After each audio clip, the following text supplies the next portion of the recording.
Good evening, everybody, and welcome to the Metal Magdalene with Jet right here on Metal Messiah Radio. Tonight we have a special guest with us back on the show. We have Tobias Gustafsson of Cut Up. Welcome back to the show. Thank you very much.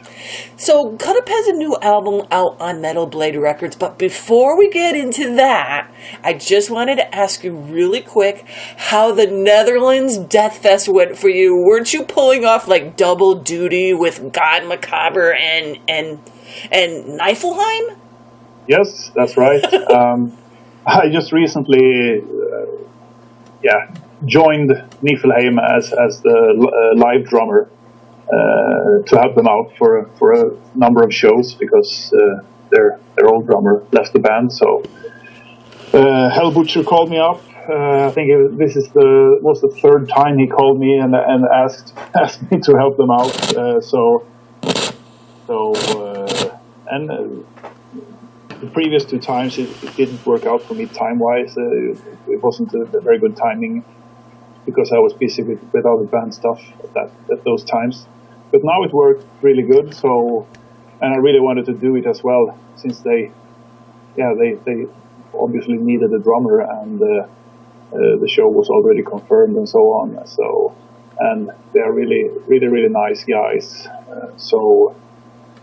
I accepted, and we rehearsed a couple of times, and I learned the songs, and we played a really, really good show at the Netherlands Death Fest. And on that was on Saturday, and on Sunday I played with God Macabre.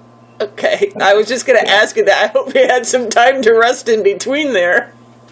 Oh yeah, there was some time to rest and to have a couple of beers as well, you know. And it looked like a great festival this year. I mean, it's a good festival anyways, but this year it just seemed like they really had their stuff together and it flowed really, really well. And even listening to like live feeds and stuff like that where you know the sound isn't going to be the greatest, it sounded great. So you must have been really happy with, just everything at the fest, I would assume. Yeah, it was really good. Really, really good. I mean, the venue where the festival is, it's called O13 in Tilburg in the Netherlands. That's a great venue. I'd say that's one of the best venues in continental Europe for this kind of shows. As you said, the sound it was actually really, really good on all the bands that I watched, at least. So, yeah, it was a great experience and a great vibe, and the people that were there, and the great atmosphere and everything. So, yeah, I had a killer weekend for sure. It seems like everybody did, and I even had a great time, and I was just home watching all the live feeds because so many people, a lot of bands, of course, from the U.S. were over there, and they're all doing all these live feeds because, that's what we like to do all the time over here, and it was amazing. I mean, the stages and everything for these, for a fest where it's like one band after the other, it was just super amazing, and I'm glad you had a little break in between the two times you had to play, but at least you were busy. Yeah, it was busy, but it was fun. Great fun. So tonight we're here to talk about the new album from Cut Up called Wherever They May Rot. Came out March 24th on Metal Blade Records. So first of all, just give the listeners a brief history behind the band. Well, the band was formed in the beginning of 2014 by me, Tobias, the drummer, and Erik Rundqvist, who was also playing with me before in Vomitory. He's the vocalist and bass player. So me and Erik had done more than 15 years together playing. So we wanted to continue doing something after we disbanded Vomitory by the end of 2013. And after that, we let a couple of months pass. Then we started to talk about maybe getting a new band together. And we both agreed very quickly that we wanted to do that and what kind of band it should be and what kind of lineup we wanted and so on. So we We asked Anders Bertilsson, who previously played guitar in Cold Worker. He didn't play in a band at the moment, and we knew him since before. He also helped out Vomitory live a couple of times in the past, when one of the guitarists had to sit out. So we knew that he's a great guy and a really, really good guitar player. So he wanted to join, of course, and then we asked Andreas, who I knew him just a little before, but I knew that he's a great guy, great vocalist, great songwriter. And we jammed like once, and then we decided that this is now the band is complete. And that was in April 2014, and we had a couple of songs already at the time. I brought one old song into Cut Up, which was which actually was the last Vomitory song that I wrote, and Andreas had one of his old songs as well. So from that on, we started writing very intense. So we had an album worth of material by the end of, let's say, mid-2014, September, something like that. September, October, and then in November we recorded what would become our debut album. We didn't have a record deal at the time we entered the studio, but we were confident enough to know that if we recorded like an album now, we were confident that there would be at least one label that wanted to release it. So we sent out our material to a few labels, and but we ended up working with Metal Blade anyway, which we did with Vomitory for many years, and we have a great relationship with them, and so they were really into Cut Up's music, and they wanted to sign us, so it was a no-brainer. So we signed to Metal Blade, and in July, or was it June, I don't remember, 2015, we released our debut album titled Forensic Nightmares. And the reviews and the response on that album from the death metal community, like radio stations, magazines, the reviews were amazing, really. We didn't dare to hope anything or think. You never know. I mean, if you release something, you never know how it's going to be accepted, or but we were really happy and a bit surprised that it went as good as it did. And then we didn't do many shows. We had some bad luck with some booking agents and so on. So we decided to start working on album number 2 instead. So we did, and in was it September, October last year, we started. It was mid-September. We began recording our second album, and it's called Wherever They May Rot, and it's going to be out on Metal Blade next Friday, 24th. So by the time this airs, it'll already be out, and we'll be playing it. Oh, right.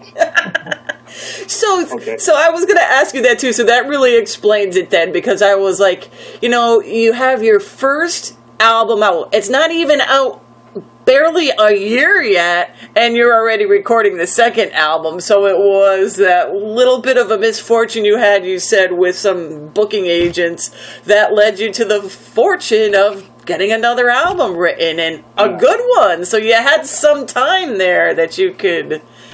Yeah, and also the timing of the release of our first album wasn't the best either. But I mean, releasing it in the middle of the summer isn't probably the best thing you can do. But on the other hand, we really wanted to get it out as soon as possible. So instead of waiting until like the fall, we we thought that we better get it out as soon as we possibly can. So that's what we did. Now, do you guys all live close enough to each other where you can all get together and write and jam and all that kind of stuff, or do you do it all through email and stuff like that? Well, we live. Anders lives the furthest away, which is like an hour and 20 minutes drive from where I and Andreas live. Eric has another hour, but it's the other direction.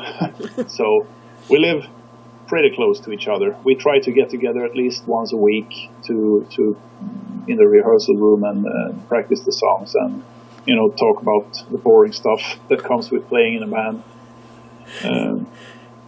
Is that how you write your stuff too, though, when you all get together, or do you just kind of send stuff back and forth? We send stuff back and forth. We almost never write anything together in the rehearsal room. When we write the music, it's usually just one writer per song. On the music. Writes a song completely finished and record it in his home studio and send to the other guys for a review. And once we have settled with how it should be, then one or two guys starts working on the lyrics. And now, when you guys went to record, so there's 11 tracks on the album, I think, if I counted correctly. And, you know, I would just listen to it again, because I just got it a couple days ago before I called. And, I mean, it's such hard driving. I want to say loud, but it's hard to say, but it's just great, like really aggressive, hard driving death metal. So how long did it take you personally to track your drums? Can't remember really. Well, it took me maybe four days, something like that, including getting the sound. Yeah, something like that. Now, is it to the same studio as you recorded your last stuff, or a different one? Yeah, it's the same studio. It's called Big Balls Production Studios in Karlstad in Sweden. And so how did you approach this album musically when you wrote your drum parts? I don't know.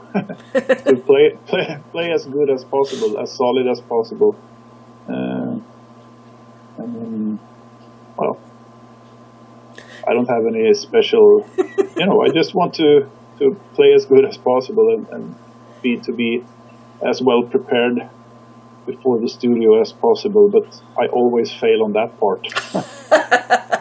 Really. But, I mean, it sounded really, the drum parts are so, like you're so pissed off or something. It's like everything is like so hard hitting. It sounds great. I mean, it sounds really, really good in this album. I mean, the last album sounds really good too, but I don't know, there's just something a little bit different about this one that it really, really super stands out this time. Time around.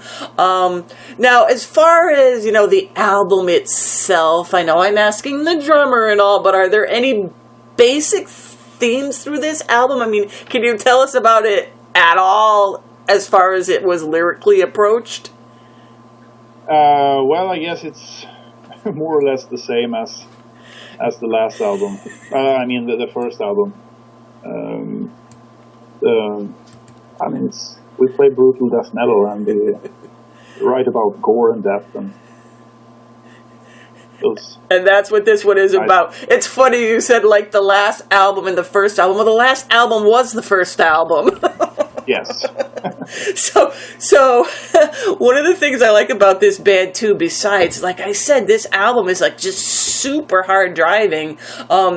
You guys got the two singers, and it's kind of a fun experience. I mean, to listen to it's kind of hard, but with like watching videos, like you just came out with a new video, it's kind of fun and just a little different experience for, to watch actually two singers up there kind of, you know, one singing and then the other one is. It just gives it a whole different experience, I think, especially for the live listener. Yes, I agree completely with you there. Having two vocalists in a death metal band is absolutely nothing new or unique. I mean, Carcass did it 30 years ago, you know. But for us, it was completely new. None in the band had worked with two lead vocalists before. So it was a new experience to all of us. And also a very fun challenge, you know. And I think on the new album, I think the dual vocal parts are one of the things that has evolved most since the previous album. We know better. I think we utilize the two vocalists a lot better on this one. We work more on the vocal arrangements to make them fit better and sound better. So yeah, I think you can hear a good progression there. Yeah, oh yeah, it's awesome. And listening to it too as well, I kind of was not like right by where I was listening to it, was kind of working around. And at one point, I had to check my connection when I heard the beginning of By Hatred Bound. It started kind of like a black metal-y type of a thing. Yeah, it starts with the Marduk riff, you know? That's what we call it. Okay, that's exactly what it sounded like now that you mentioned it. And I was like, what? Did it drop and something else pick up? I mean, is there a lot of different elements to this album like that? Yeah, I think that there are more different elements on this album than the first album. As you said, there is a tiny bit of black metal. That's at a couple of times in the album, but also there are more heavy parts. Like the heavy parts are really heavy, and also the really fast parts are a bit faster than on the previous one. So I think there's a greater dynamic on this one, which makes it a bit more interesting, I think. Well, and it's like you said, too, with the vocals, you know, you progress with each album, and I think with everything from the last album to this one, you definitely progressed, and it's like I said, it sounds awesome. I mean, you have a new video out also for Vermin Funeral, nice and gory, gory one, and I assume you are all huge gore and horror fans. Well, we're fans of death metal, so at least gore and horror and death metal. Yeah, that's part of it, you know. Absolutely. And now the cover art is really kind of cool too. Could you tell us anything about the artist of the cover art? Yeah, the artist is a Polish guy called Lukas Jaszak. He also did the artwork for our first album, and we worked with him also in Vomitory. So he's a great guy, great artist, very easy to work with, has a lot of sick ideas, which is great. Also, he works fast, which is also something really good. I don't remember who came with the idea, but we wanted this kind of dump site for bodies, like a swamp in the forest, something like that, where some bloated bodies are floating around, and there are some skulls and rats and stuff. And that's what you got. Yeah, I mean it's definitely death metal, but it's not. I don't know how to put it, but yeah, I think it has a really nice atmosphere. I mean, it's really brutal, but it's not as in your face as the cover of our first album was, which is literally a pile of human body parts. on a slab. That is true. It is. I know what you're trying to say too, and of course it goes perfectly with the album title because that's where they're all riding. So Yes. it is nice. Yeah, it is. I know what you're saying. You don't want to say it's got a nice atmosphere to it with these body parts and heads all over the place, but it's not super duper, gory like your first one. Now, what formats is this album being released in? I mean, are you guys going to have vinyl and digital and all that? Yeah, CD and digital, of course, but there will also be a number of different vinyl versions of it. I'm not sure what it looks like in the States, but I think, of course, there will be the regular black one, black vinyl, but I think there will be a green marble one for the US market. But I know for Europe, there is a green grayish vinyl and also a beer colored vinyl, as they call it. Yeah, they call it that. But that one is exclusive for a company called EMP Merchandising, which is a pretty huge company here in Europe. So 3 different versions of the vinyl in Europe and at least 2 in the US. And now, are you guys going to be doing any touring too this year following up the album? I hope so, but nothing is planned at the moment. We have a few shows confirmed though, festival shows in Sweden and in Germany and Netherlands. And also, was it Slovenia, I think? So, and working on some more. So we're hoping to get some more shows confirmed soon. Also, Finland, comes.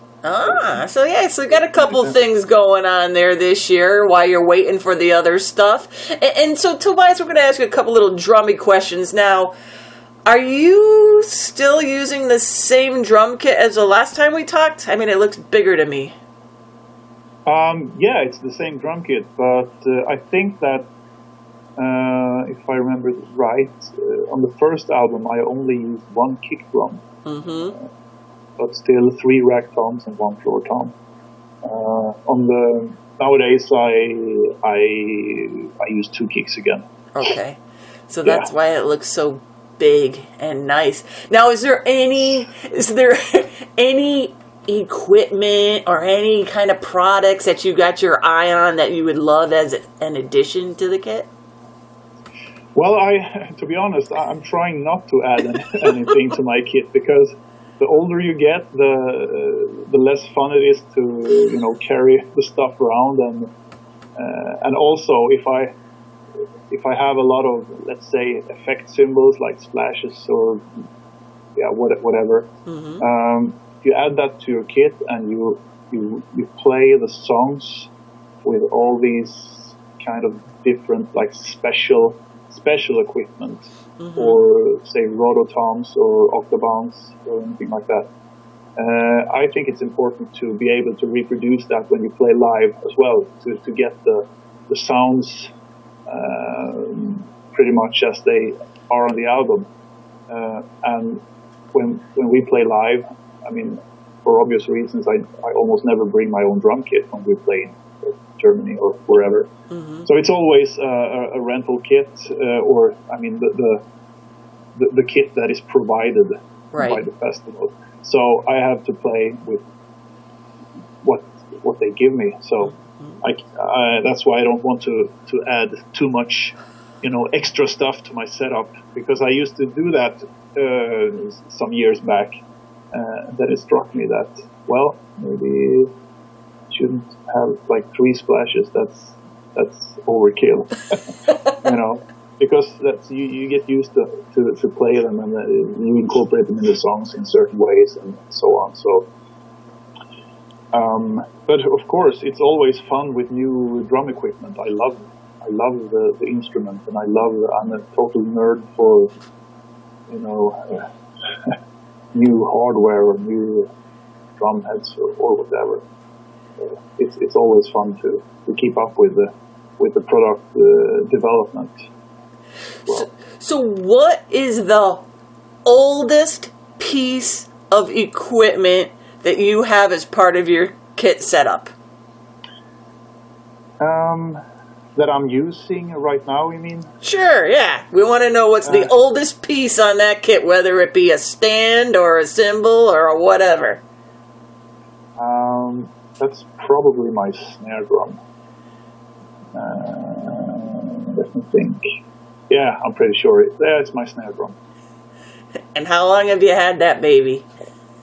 I've had that baby for, I don't know, maybe 20 years now. Something like that.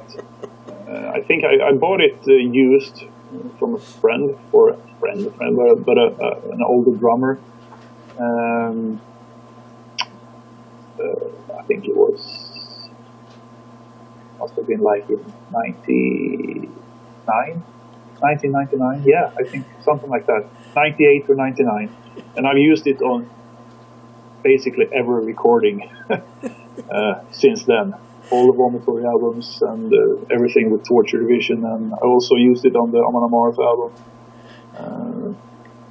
Because I always come back to that snare drum, even though I try other snare drums in the studio and so on. That one is always the best one. And what is it? What kind is it? I can't tell you because it's not a Tama. It's not a Tama, that's right. Well, that 20-year-old snare drum is probably older than some of our listeners. Yeah, probably. Yeah, but it's a killer. It's a brass snare with die-cast hoops, and it's quite beaten, to be honest, but sounds great. It does sound great if you're saying to use that in most of your stuff, and we're listening to you on it. So do you have any advice for aspiring young drummers out there? Start to play. Learn to play how to play slow, good, before you try to play fast. That's very, very important. So there you go. Okay, Tobias, thank you so much for coming on the show and filling us in on the new album and what's going on with you, and all the best to you and the band and the new album. Thank you very much.